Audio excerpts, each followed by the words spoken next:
On Wednesday, the Supreme Court shot down Senate Bill 4C.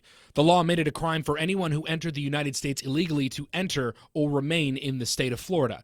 The Supreme Court shot it down, saying that immigration enforcement and the laws surrounding it are federal, not state responsibilities. It's not up to the states to try to regulate it or create laws or enforce, laws that deal with immigration when it's a matter of federal jurisdiction. Immigration attorney Richard Huber says his main concern with the law is how broad some of the language is. There's so many different layers and categories of immigrants in terms of what is legal, what is someone that's here illegally, someone that's pending in court who's not necessarily legal yet, but has a good asylum case pending. Is that someone that should be, encountered or ensnared in all this? He also notes that Attorney General James Uthmeier says they need the law because of the, quote, deluge of illegal immigration, but says since Trump took office, that argument doesn't work. Where were they under Biden? If there really was a huge concern about this when this invasion was actually happening, where were they?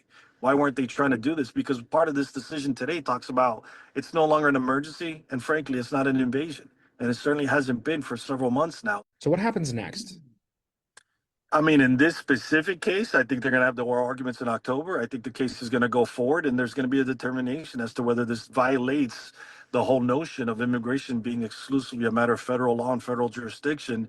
And I think that's going to be fascinating. Reporting in West Palm Beach, I'm Michael Hoffman. Back to you.